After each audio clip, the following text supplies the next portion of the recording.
Waalaikumsalam. Selamat pagi, Bu. Iya, gimana nih kabarnya pagi hari ini? Alhamdulillah baik. Iya, alhamdulillah ya kabarnya baik. Nah, ini berarti pertemuan pertama kita ya di trimester 3. Setelah kemarin kan udah janjian ya bahwa sekarang itu mau ada kelas ibu hamil, dan alhamdulillah ya semuanya bisa kumpul hari ini. Iya, nah sebelumnya boleh nih diperkenalkan dulu, dimulai dari ibu sini dan bapak. Saya Bapak David dan istri saya Ibu Adinda. Ya, dengan Bapak David dan juga Ibu Adinda. Nah, kalau boleh tahu usia kehamilannya sekarang berapa minggu? Sudah 28 minggu ini. Oh, sudah 28 minggu ya. Iya, baik. Nah, untuk yang di sebelah sini boleh diperkenalkan? Saya Kepala saya dan istri saya Yasmin. Iya, baik. Berarti ini dengan Ibu Yasmin dan dengan Bapak Marcel ya. Baik, untuk Ibu Yasmin usia kehamilannya sekarang berapa minggu? 29 minggu. Oh, 29 minggu. Iya, baik. Nah, ini dengan Ibu Yasmin dan juga Ibu Adinda ya. Nah, mungkin diperkenalkan terlebih dahulu ya. Perkenalkan, nama saya Bidan Via. Dan ini juga ada Bidan Selvi. Ya, nah untuk pertemuan pertama kita kali ini, kita itu akan membahas terkait manajemen nyeri persalinan. Nah, pasti kan banyak ya, mungkin dari Ibu sendiri ini kehamilan yang keberapa? Ke-1. Kehamilan yang ke-1. Kalau untuk Ibu Yasmin kehamilan yang keberapa? Sama.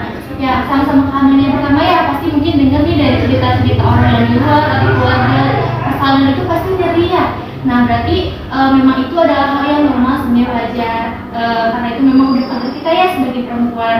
Tapi bagaimana sih cara kita ngatasin untuk nyeri persalinan itu seperti apa? Nah, nanti mungkin untuk lebih jelasnya itu akan dijelasin sama Bunda Selvi. Nah, tapi sebelumnya saya akan menjelaskan terlebih dahulu ya untuk pengawalan saja terkait dari tanda awal persalinan. Nah, mungkin dari ibu-ibu dan bapak-bapak semuanya nih, kira-kira untuk tanda persalinan gitu yang ibu dan bapak ketahui itu seperti apa? Sakit perut itu beda.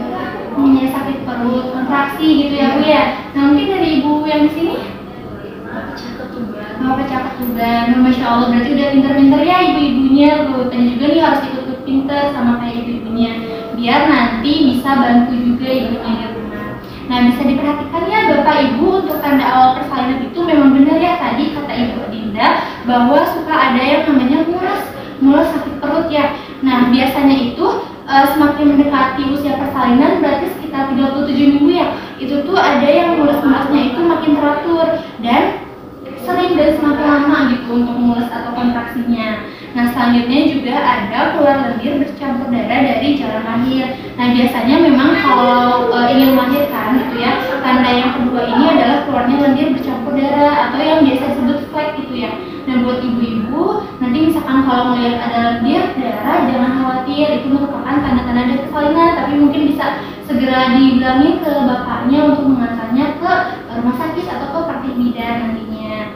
Nah, lalu selanjutnya adalah keluar cairan ketuban dari jalan lahir akibat pecahnya satu ketuban. Nah, tadi benar apa yang disampaikan sama Ibu Yasmin ya, bahwa ketubannya itu pecah. Nah, memang kadang ada beberapa ibu hamil yang memang ketubannya itu tidak pecah gitu saat mendekati persalinan. Jadi memang biasanya dibantu sama ibu bidannya atau sama dokter kandungannya.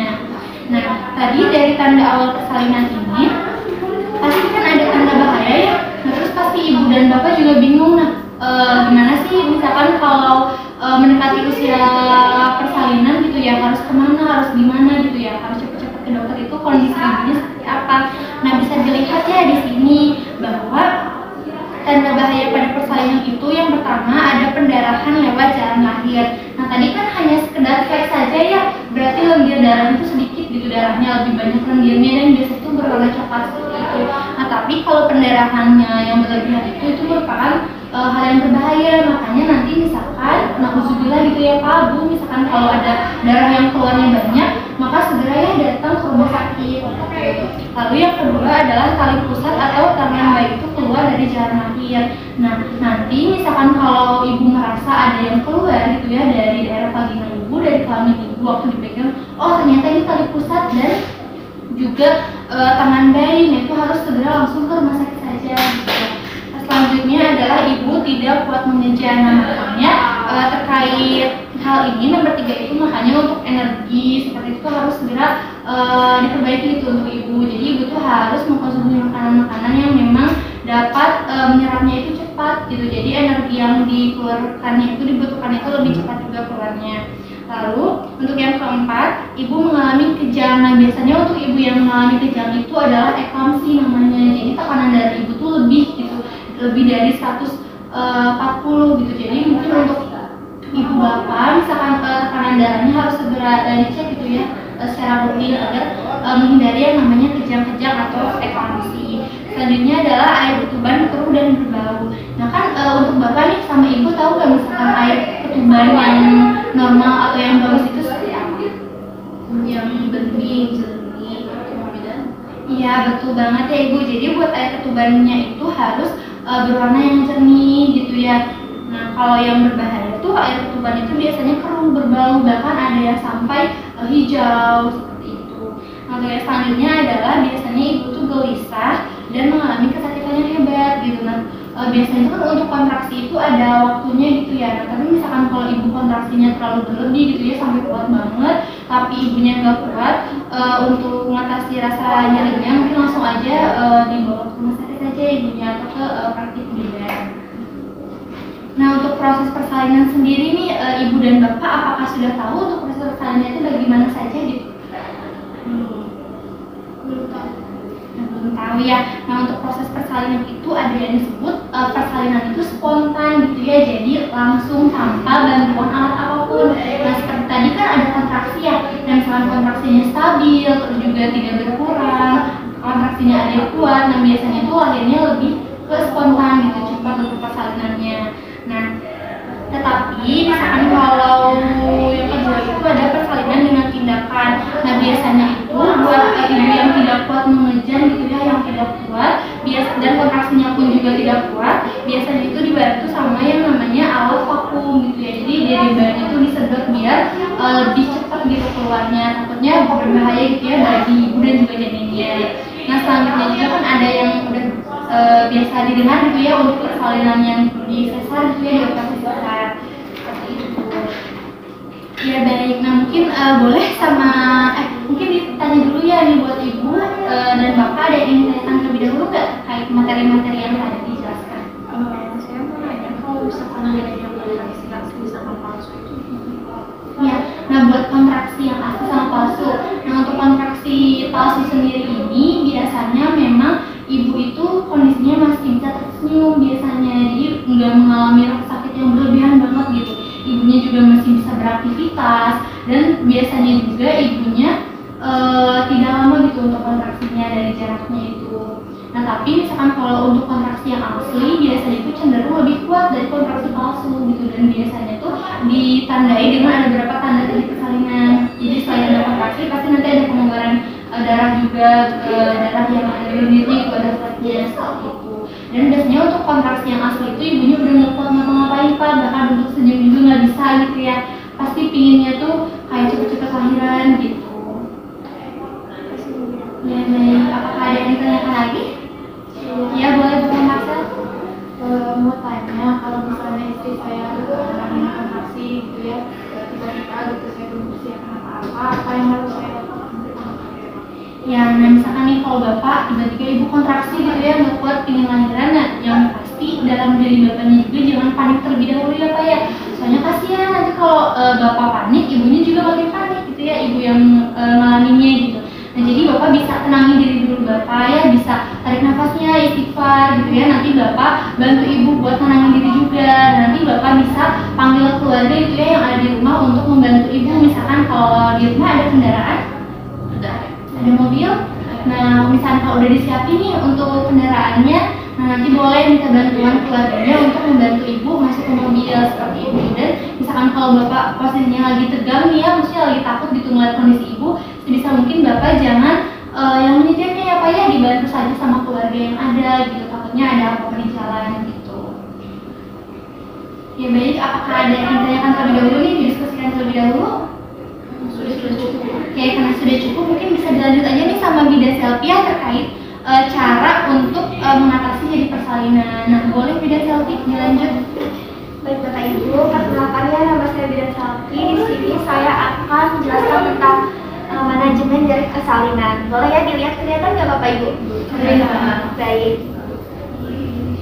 Nah, apa itu manajemen nyeri persalinan? Udah ada yang tahu nggak apa itu manajemen nyeri persalinan? Belum tahu. Baik ya. Nah, jadi manajemen nyeri persalinan adalah upaya untuk mengelola nyeri yang dirasakan saat persalinan sehingga nyeri tersebut tidak berdampak terlalu buruk bagi ibu. Nah, jadi manajemen nyeri itu untuk menangani nyeri gitu ya, supaya nyerinya nggak terlalu nyeri banget gitu. Nah, apa itu nyeri persalinan? Jadi nyeri persalinan disebabkan adanya regangan segmen bawah rahim atau kontraksi. Nyeri bertambah ketika mulut rahim dalam dilatasi penuh akibat tekanan bayi terhadap struktur panggul diikuti regangan dan perobekan jalan lahir. Berarti nyeri persalinan itu adanya kontraksi ya Bu. Ya, nah izin nambahin ya Bidan Selfie. Nah jadi misalkan kan semakin bayi bertambah usia ya, maka kepala bayinya kan makin turun, terus kontraksinya juga makin berlebih. Nah biasanya itu karena adanya pembukaan, ya dulu tahu kan ada pembukaan 1 sampai 10. Nah semakin tingginya pembukaan, maka janin itu makin turun ke bawah dan biasanya itu nyeri banget untuk proses tersebut gitu. Makanya setiap pembukaan itu ibu akan mengalami yang namanya nyeri dan juga kontraksi yang sangat kuat ya. Boleh lanjut dan Nah, ini juga ada penyebab nyeri pada saat persalinan ya. Yang ke-1 itu ada faktor fisiologis, di mana faktor fisiologis ini maksudnya adalah kontraksi. Yang kedua ada faktor psikis, di mana faktor psikis ini rasa takut dan cemas yang berlebihan akan mempengaruhi rasa nyeri. Di sini ada tanda dan gejala nyeri persalinan. Yang ke-1 ada rasa sakit oleh adanya his yang datang lebih kuat, sering dan teratur. Dan yang kedua keluar lendir dan bercampur darah yang lebih banyak karena robekan-robekan kecil pada serviks. Dan yang ketiga kadang-kadang ketuban pecah dengan sendirinya. Yang keempat pada pemeriksaan dalam serviks mendatar dan pembukaan telah ada. Di sini apa saja manajemen nyeri persalinan? Baik, ini yang ke-1 ya, menggunakan average message. Average message ini adalah bentuk message dengan menggunakan telapak tangan yang memberi tekanan lembut ke atas permukaan tubuh dengan arah sirkular secara berulang. Nah, manfaatnya ini, message ini bertujuan untuk meningkatkan sirkulasi darah, memberi tekanan dan menghangatkan otot abdomen serta meningkatkan relaksasi fisik dan mental. Yang selanjutnya ini ada prosedurnya. Yang ke-1, atur posisi tidur ibu dengan posisi tidur terlentang. Rileks dengan menggunakan 1 atau 2 bantal, kaki diregangkan 10 cm dengan kedua lutut refleksi membentuk 45 derajat. Pada waktu timbul kontraksi, letakkan kedua ujung jari di atas simfisis pubis. Yang kedua bersama inspirasi pelan, usahakan kedua ujung jari tangan dengan tekanan yang ringan, tegas dan konstan ke samping. Setelah sampai fundus uterus, seiring dengan ekspirasi pelan-pelan, usapkan kedua ujung jari tangan tersebut menuju perut bagian bawah di atas simfisis pubis melalui umbilikus. Lakukan berulang-ulang selama ada kontraksi. Boleh nanti dicontohin oleh bidan ya. Ya, nah jadi buat exploration ini nanti itu kan posisi ibunya bisa sambil tiduran ya. Misalkan di punggungnya itu ada 2 bantal, 1 bantal, jadi posisi ibunya itu nggak terlalu terlentang, tapi kayak setengah ibu kayak gitu. Nah nanti bapak juga bisa bantu untuk ibunya ya untuk ngatur posisinya. Nah nanti buat posisi ibunya itu kakinya diluruskan, lalu juga senderan ibunya nanti itu tangannya ya bu boleh sambil dicontohkan ya. Nah buat tangannya disimpan di sini di daerah bawah perut ya, di bawah perutnya, di bawah perutnya. Nah udah kayak gitu ibunya sambil tarik nafas, ini sambil dibawa ke atas. Nanti waktu udah di atas ini boleh coba turun ke bawah lagi sambil hembuskan nafasnya. Nah ini bisa ibu lakukan ulang, misalkan kalau ada kontraksi. Nah jadi kontraksinya itu biar tidak terlalu nyeri itu ya untuk mengatasi rasa nyerinya. Nah nanti bapak juga bisa bantu pijatin ibu, bisa tubuh nanti juga ya. Nah nanti posisi ibunya bisa sambil seperti ini, posisi ibunya, dan bapak bisa melakukan pijatan. Jadi pijatannya bisa kayak seperti ini ya pak ya, ke punggung ibunya itu bisa juga seperti ini. Ya, nah mungkin boleh dilanjut aja sama bidan terapi. Yang kedua menggunakan dead back massage. Dead back massage adalah pijitan untuk mengurangi intensitas nyeri pada ibu bersalin, kemudian mengurangi ketegangan sendi sacroiliacus dari posisi occiput posterior janin. Metode ini ibu membantu ibu lebih rileks dan nyaman selama persalinan. Nah, prosedurnya yaitu memberikan pijatan atau massage dengan menekan daerah sacrum secara mantap dengan telapak tangan, lepaskan dan tekan lagi, begitu seterusnya. Nah ini berarti yang tadi ya ibu yang di punggung gitu. Nanti posisi ibunya tuh bisa kayak setengah sujud mungkin ya, setengah sujud kayak gini posisinya. Nanti ibunya bisa sambil nahan juga misalkan perutnya kalau terlalu berat. Nanti bapak di belakangnya kan di sini tuh di pinggang ya pak ya, tepatnya di pinggang di daerah tulang ekor. Nanti tuh bisa ngasih pijatan ke ibunya kayak gini untuk posisinya. Boleh dicoba ya? Yang nanti ke ibunya di belakang. Ya betul. Ya. Nah, itu nanti bisa dilakuin di rumah ya pak ya, misalkan kalau ibunya kontraksinya mulai sakit. Boleh dilanjut? Yang ini ada abdominal lifting. Abdominal lifting ini adalah teknik pengurangan rasa nyeri selama persalinan. Teknik ini berfungsi untuk mengurangi nyeri punggung. Abdominal lifting membantu menjajarkan sumbu panjang janin terhadap sumbu pintu atas panggul. Nah, untuk prosedurnya yaitu membaringkan pasien pada posisi terlentang dengan posisi kepala lebih tinggi. Letakkan kedua telapak tangan pada pinggang belakang pasien, kemudian secara bersamaan lakukan usapan yang berlawanan ke arah puncak perut tanpa menekan ke arah. Boleh tidak dijelaskan? Ya, nah nanti kan posisi ibunya masih sama ya kayak awal tadi yang setengah duduk itu, yang setengah tidur. Nah, nanti posisi tangannya bisa disimpan di belakang punggung, mungkin ya di punggung bawah, tepatnya di daerah perut. Nah nanti bisa diusap dari belakang ke depan seperti ini. Tapi jangan ditekan ke perutnya ya bu ya, nanti banyak kasihan. Yang selanjutnya ada kompres hangat. Nah, dengan mengompres menggunakan air hangat pada bagian tubuh yang terasa nyeri. Nah, ini tuh tekniknya ya.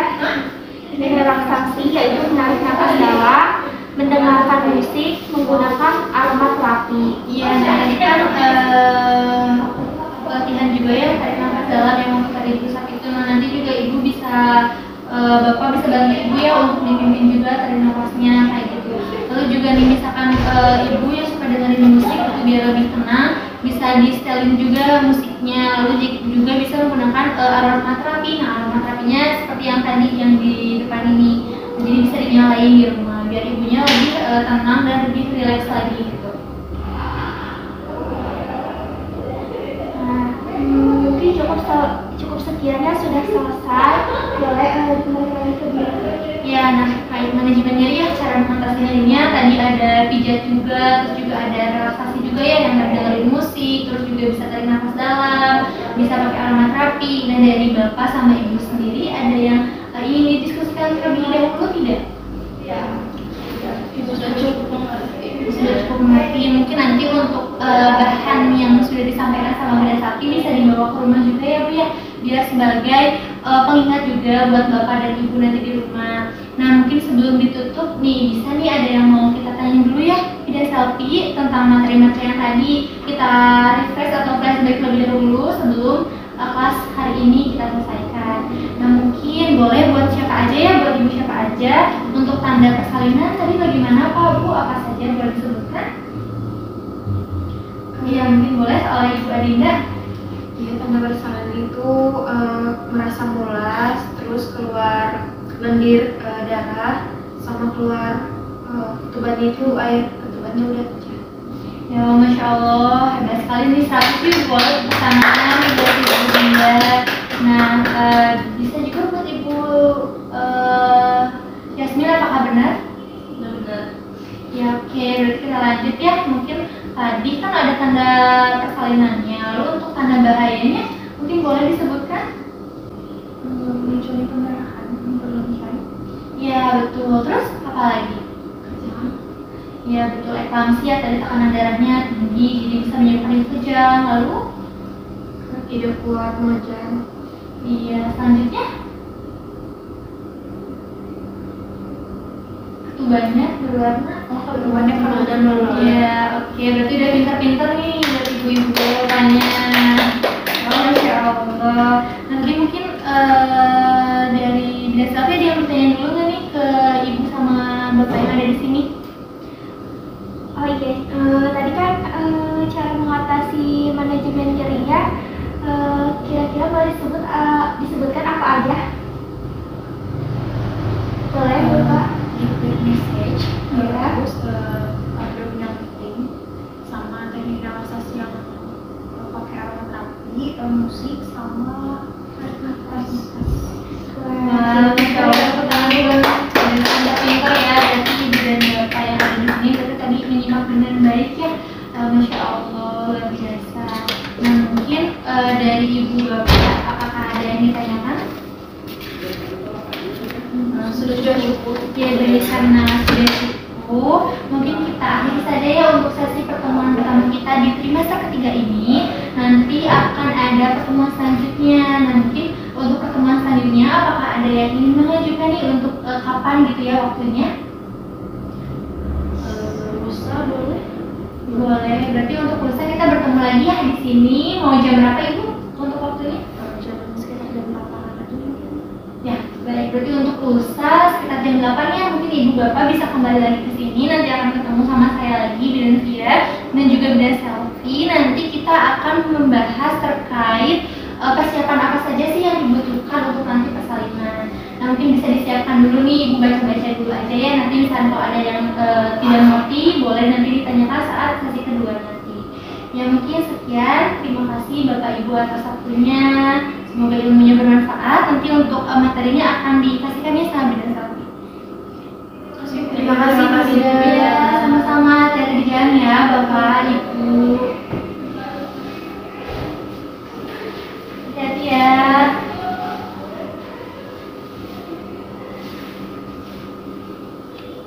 Kasih Bu Ida. Ya, Ida, pamit dulu. hati-hati.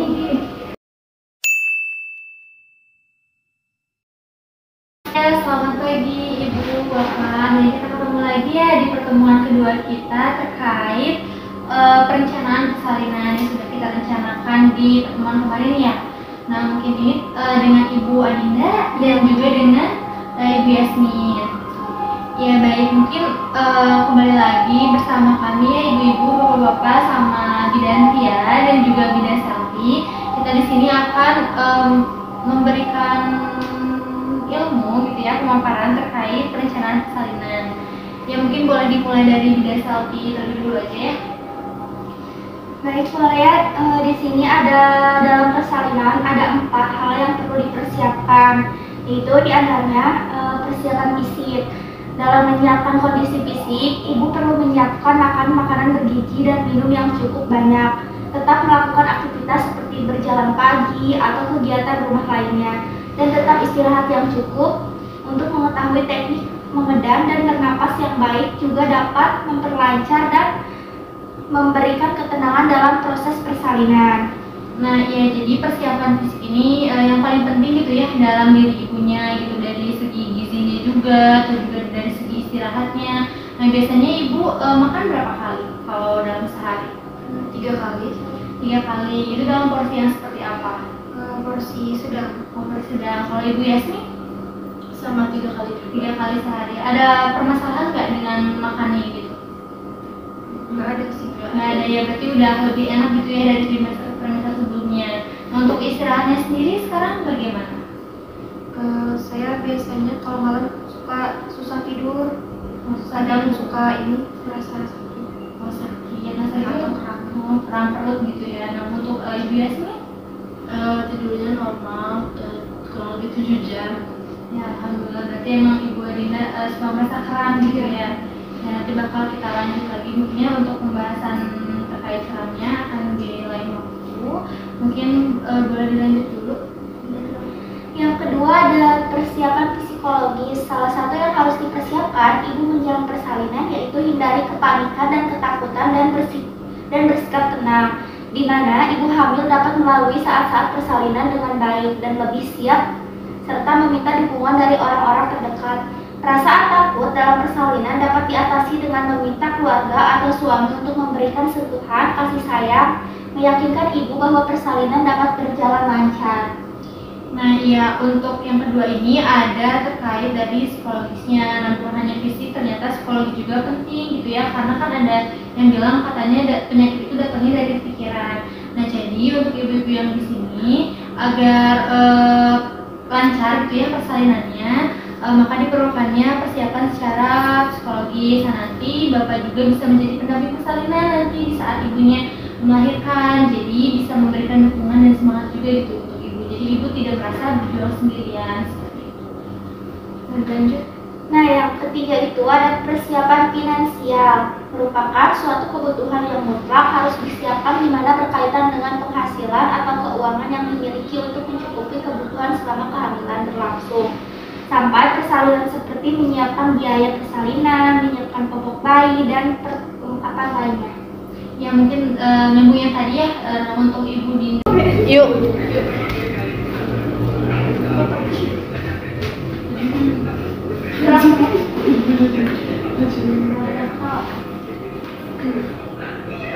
Ya baik, untuk selanjutnya yaitu terkait perencanaan persalinan dan pencegahan komplikasi atau P4K. Nah untuk ibu-ibu sendiri udah tahu terkait P4K ini? Ya, nah untuk P4K ini adalah persiapan menghadapi persalinan. Nah, jadi sebelum menghadapi persalinan itu ibu dan bapak harus mempersiapkan berbagai hal yang ada di sini. Nah yang pertama itu adalah mengetahui perkiraan tanggal persalinan. Nah untuk ibu Dinda udah tahu tanggal perkiraan persalinannya itu tanggal berapa? Iya, sudah tahu. Di tanggal berapa kalau boleh tahu? 14 Juli ya. 14 Juli, berarti beberapa bulan lagi ya untuk persalinan. Untuk ibu Yasmin sendiri? Udah tahu ya, di akhir Juli. Oh di akhir Juli, berarti memang jaraknya tidak terlalu jauh ya untuk perkiraan persalinannya. Iya baik, ini merupakan hal yang penting gitu ya. Jadi ketika ibu sudah tahu, berarti 1 minggu atau 2 minggu sebelumnya ibu harus siaga gitu ya ibu dan bapak. Baik, untuk selanjutnya adalah menentukan penolong dan tempat persalinan. Nah ini juga hal yang penting gitu di saat ibu dan bapak sudah tahu siapa nanti penolongnya. Nanti ketika ibu tiba-tiba merasakan mulas, ibu dan bapak bisa langsung mengunjungi tempat persalinannya. Nah untuk ibu Adinda sendiri, apakah sudah mengetahui untuk tempat persalinan dan penolong persalinannya itu mau siapa? Ya di sini aja di sini, berarti di PMB saya dan juga bidan Nisati ya. Iya baik. Lalu untuk ibu Yasmin? Sama ya, semua di Wah, sini. Insya Allah. Berarti nanti untuk beberapa bulan ke depan kita ketemu lagi ya waktu persalinan. Ya semoga lancar ya ibu-ibu. Ya untuk selanjutnya adalah tabulin atau tabungan persalin atau biaya persalinan. Nah, untuk ibu dan bapak sendiri kan sudah saya jelaskan ya waktu antenatal atau pemeriksaan kehamilan yang pertama kali terkait tabulin ini, dan kita pun udah merencanakannya ya, berarti udah ada gitu kan ya untuk tabulin ini. Baik, karena udah ada kita lanjut ya. Yang selanjutnya adalah menyiapkan kendaraan. Nah untuk ibu Dinda sendiri udah tahu belum nanti naik kendaraan siapa dan naik kendaraan apa gitu untuk datang ke sini? Sudah sih kendaraan pribadi. Oh ibu udah punya kendaraan pribadi. Untuk kendaraannya itu mobil? Iya, mobil. Ya alhamdulillah. Untuk ibu Yasmin sendiri bagaimana? Sama ya, kendaraan pribadi juga. Ya alhamdulillah, berarti udah tersedia gitu ya, karena punya kendaraan pribadi gitu, mobil. Dan untuk selanjutnya adalah calon pendonor darah. Nah untuk ibu Dinda sendiri golongan darahnya apa? Saya A. Untuk bapak? Saya juga. Berarti bapak bisa ya menjadi pendonor untuk ibu. Nanti darahnya bisa dicek lagi ya pak ya, untuk apakah bisa untuk didonorkan kepada ibu atau tidak. Dan untuk ibu Yasmin bagaimana? Kalau saya AB. Kalau bapak? Nah, berarti masih bisa ya, tapi mungkin Ibu Yasmin udah ada belum kira-kira kayak calon pendonor darah gitu yang selain bapak? Paling dari ibu saya. Dari ibu, dari kasih tahu ibunya? Belum ya. Oh iya. Ya nanti mungkin bisa dibicarain ya sama ibunya. Dan bentuk selanjutnya adalah menyiapkan kebutuhan persalinan. Nah, kebutuhan persalinan ini seperti pakaian ibu, pakaian bayi, lalu juga di sini ada UKIA juga, nanti jangan lupa dibawa ya Bapak Ibu saat persalinan nanti, seperti itu. Nah, baik, untuk selanjutnya apakah ada yang ingin ditanyakan dari Bapak atau Ibu? Mungkin kok untuk yang donor darah itu harus mulai dicek dari sekarang kalau misalnya udah pengen tuh. Ya, harus dicek dulu ya Pak ya dari sekarang. Jadi nanti ketika memang Ibu nulis bilangnya gitu ya butuh pertolongan misalkan kayak pendarahan gitu, jadi bisa langsung aja gitu dari Bapak mendonorkan darahnya. Jadi tidak langsung tidak usah memeriksakan terlebih dulu gitu. Jadi udah siap dari sekarang gitu. Apalagi kan usia kehamilannya juga masih di bawah 30 minggu ya. Jadi emang di usia sebelum 32 minggu itu memang semua yang ada di sini itu memang harus segera disiapkan gitu, agar nanti itu Bapak dan Ibu tinggal mempersiapkan diri saja gitu untuk menghadapi persalinan nanti. Dan diharapkan untuk Bapak juga ya nanti Ibu harus saling komunikasi gitu, ketika Ibu merasakan mules seperti apa Ibu bisa langsung ngomong ke Bapaknya gitu, nanti biar sama Bapaknya diantar ya untuk melakukan check up seperti itu.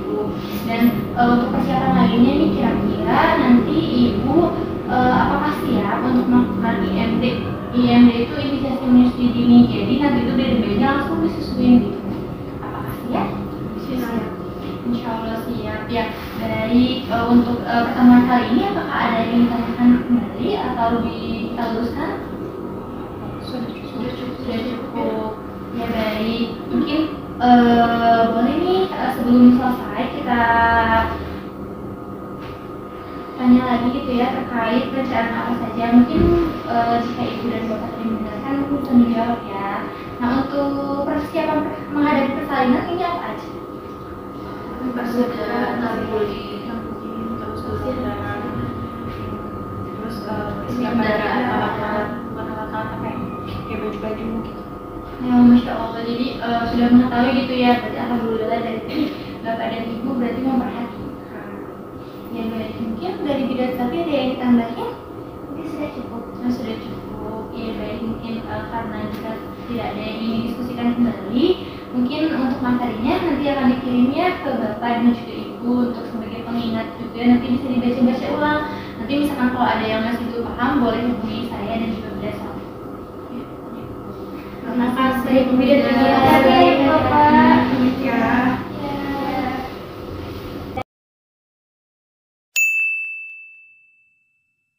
Baik Ibu-ibu, ini udah ada di pertemuan 3 ya. Pada hari ini kita akan belajar secara IMD. IMD itu inisiasi menyusui dini. Nah, mungkin akan dijelaskan oleh Bidan Fia ya. Oleh Bidan Fia. Ya, baik, terima kasih. Ya, selamat bertemu kembali Ibu Bapak. Ya, di pertemuan kali ini kan sudah saya bilang ya bahwa nanti itu kita akan membahas terkait ASI gitu ya. Apalagi kan nanti setelah persalinan pasti Ibu akan memberikan ASI kepada anaknya.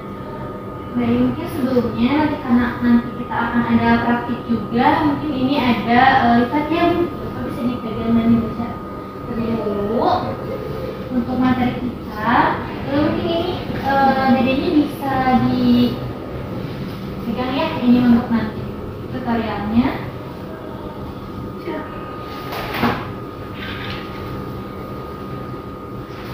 Iya, nah kan kemarin saya tanya ya terkait apakah nanti Ibu siap untuk memberikan inisiasi menyusui dini atau IMD, dan alhamdulillah ya keduanya Ibu Dinda dan Ibu Yasmin bersedia gitu kan ya terkait IMD ini.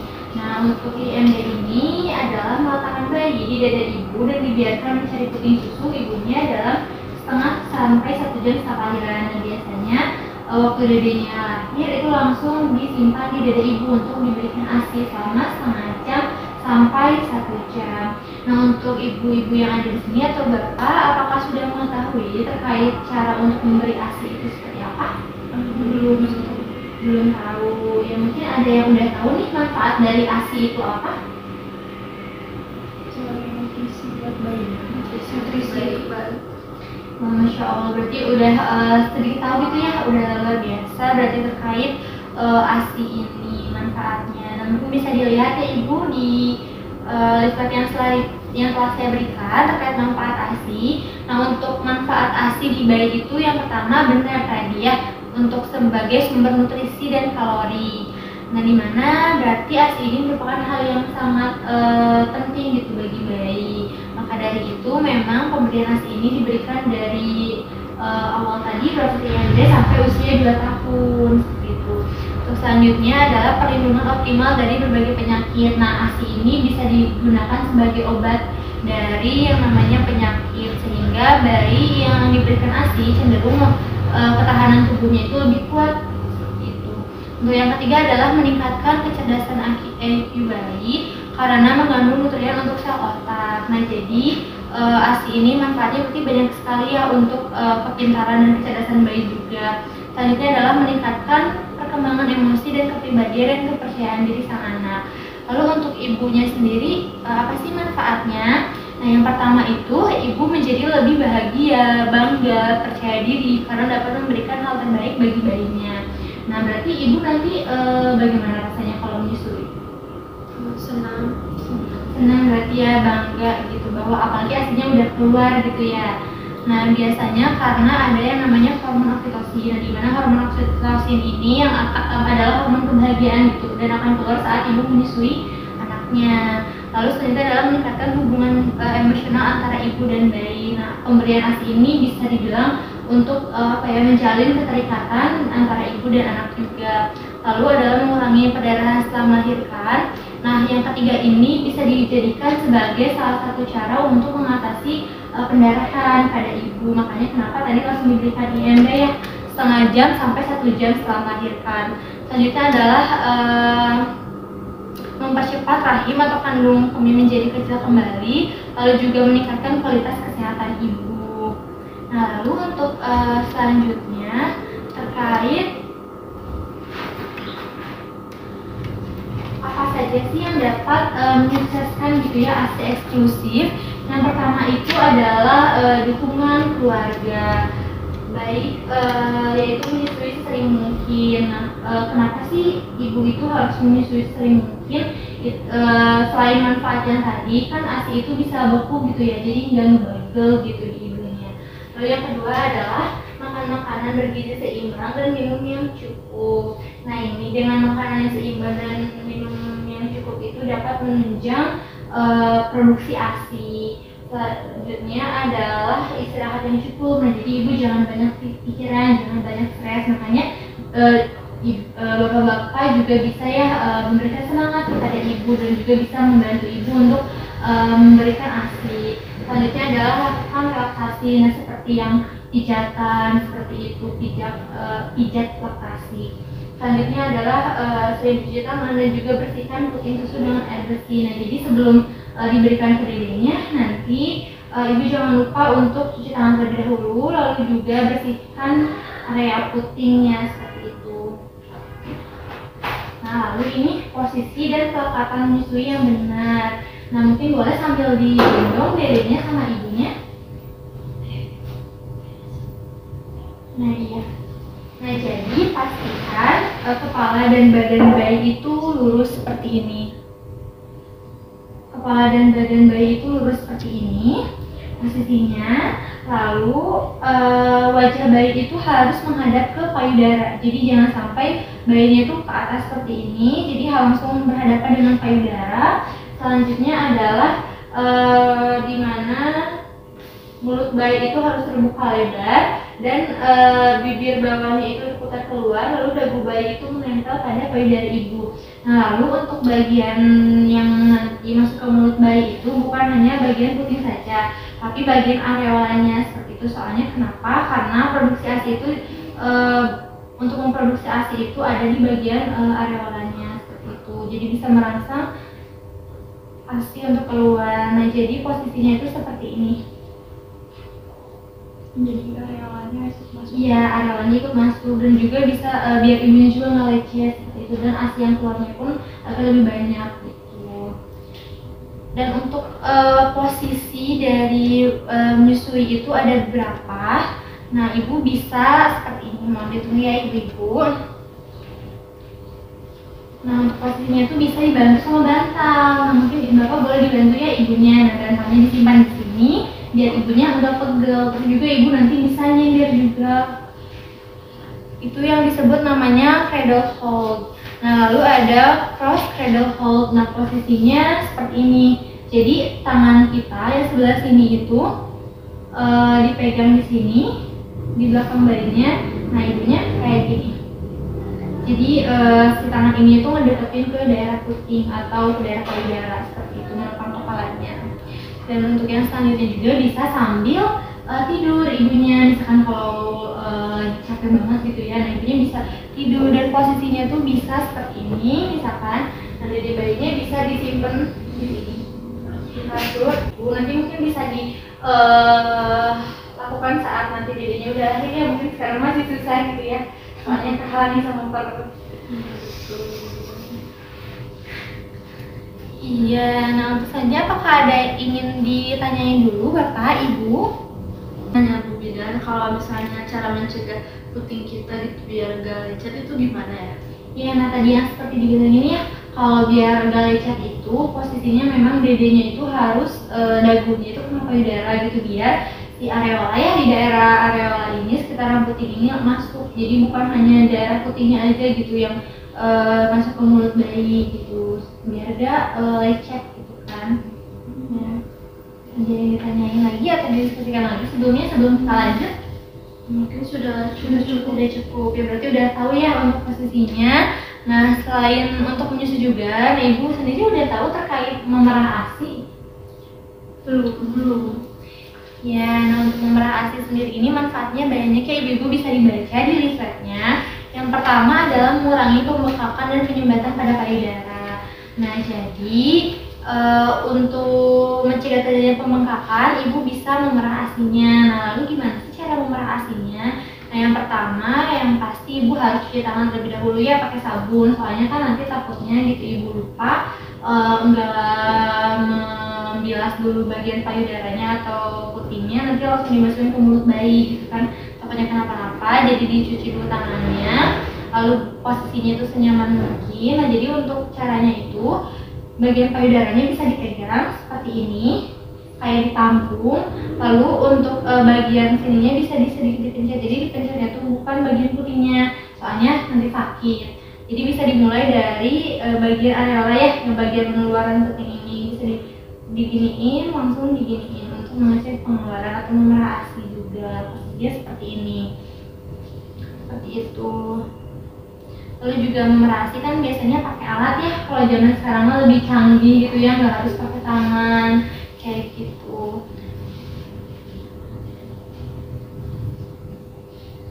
Ya baik, untuk Bapak Ibu apakah ada yang ditanyakan lagi atau didiskusikan, mungkin ada yang ingin perlu dijelaskan lebih lanjut? Sudah cukup. Ya baik, dari bidang satu ada yang ingin ditambahkan? Sudah cukup. Ya mungkin kita evaluasi terlebih dahulu ya sebelum menutup pertemuan kita kali ini. Mungkin bisa dijelaskan kembali nih Ibu Bapak cara untuk menyusui yang benar itu seperti apa? Dagu bayinya nempel ke Ya mungkin sambil disampaikan ke Acid.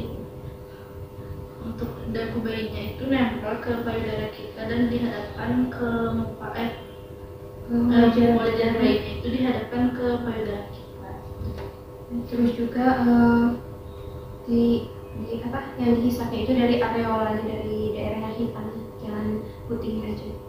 Iya, baik. Untuk posisinya sudah tahu? Insya Allah sudah. Ya, mungkin dari Ibu Dina sendiri mungkin posisi yang paling nyaman setelah tadi dicobai posisi yang seperti apa maksudnya? Posisi yang seperti ini. Lalu untuk Ibu Yasmin? Yang mungkin yang tiduran dia lebih enak gitu kayaknya. Iya, baik. Berarti udah tahu gitu ya terkait posisi dan juga cara menyusui yang benar. Tadi juga udah, Masya Allah udah tahu ya terkait manfaat ASI itu seperti apa. Mungkin untuk pertemuan kali ini kita cukupkan saja. Terima kasih. Tadi ada hadiah di jalan. Nanti kita ikuti pertemuan keempat ya terkait yoga. Baik, Terima kasih Bu Mida. Terima kasih ya. Jaga kesehatannya. Permisi. Ya.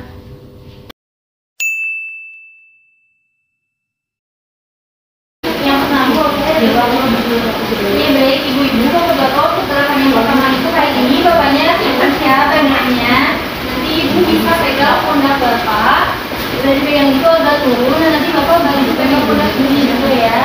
Nah kita tahan seperti ini, punggungnya lurus ya. Kita tahan. Ya baik, terus tarik nafas dulu. Hembuskan. Nah gerakan yang kedua masih sama, bapaknya harus tegak, ibunya bisa pegang tangan bapaknya. Lalu turun lagi ya, kita luruskan punggungnya.